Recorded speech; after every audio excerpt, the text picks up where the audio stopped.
విజయనగరం జిల్లా భోగాపురంలో నిర్మించిన అల్లూరి సీతారామరాజు అంతర్జాతీయ విమానాశ్రయంపై రాష్ట్ర జలవనరుల శాఖ మంత్రి నిమ్మల రామానాయుడు హర్షం వ్యక్తం చేశారు. తెలుగు ప్రజలకు గర్వకారణమైన విప్లవ వీరుడు అల్లూరి సీతారామరాజు పేరు మీద అంతర్జాతీయ విమానాశ్రయం నిర్మించడం ఆనందదాయకమని నిమ్మల రామానాయుడు అన్నారు.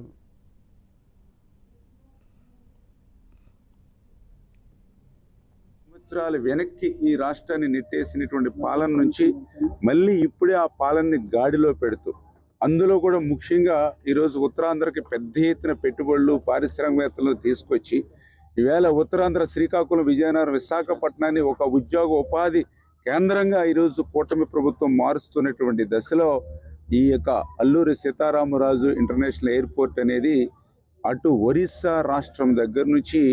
ఇటు ఆంధ్రప్రదేశ్ రాష్ట్ర రాజధాని అమరావతి వరకు కూడా ఒక సెంట్రల్ పాయింట్లో రేపు ఆంధ్రప్రదేశ్ రాష్ట్ర సంపదకు ఒక సృష్టి కేంద్రంగా కూడా ఈ ఇంటర్నేషనల్ ఎయిర్పోర్ట్ ఉండబోతుందనే విషయాన్ని సందర్భంగా తెలియజేసుకుంటూ, ఇంత పెద్ద ఎత్తున ఒక పండుగ వాతావరణం ఈవేళ ఆంధ్రప్రదేశ్ రాష్ట్రంలో ప్రత్యేకించి ఉత్తరాంధ్రలో ఉంటే,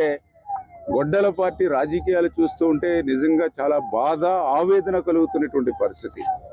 నిన్నగాక మొన్న మనం చూసాం, ఎవరైనా చనిపోయినటువంటి వ్యక్తిని పరామర్శిస్తారు, కానీ చంపినటువంటి వ్యక్తిని పరామర్శించాడు అది జగన్మోహన్ రెడ్డి నైజం. ఆ యొక్క పరామర్శ కూడా ఏదో బల ప్రదర్శనగా జనాల్ని పోగొట్టి ఏ రకంగా అయితే హైవేస్ని బ్లాక్ చేసి, అంటే ఒక పండుగ వాతావరణం ఉత్తరాంధ్రలో ఉంది,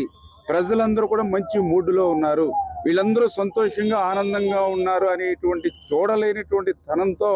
ఇవాళ గొడ్డల పార్టీ ఇంకా గొడ్డలి రాజకీయాలు ఈరోజు ఆంధ్రప్రదేశ్ రాష్ట్రంలో చూడడం చాలా దురదృష్టకరమైన విషయం అని చెప్పి సందర్భంగా తెలియజేసుకుంటూ, తప్పనిసరిగా రేపటి భవిష్యత్తులో ఈ యొక్క ఇంటర్నేషనల్ ఎయిర్పోర్ట్ అనేది ఆంధ్రప్రదేశ్ రాష్ట్రానికే కాదు, అటు ఒరిస్సా రాష్ట్రానికి కూడా ఒక మార్గదర్శకంగా కేంద్రంగా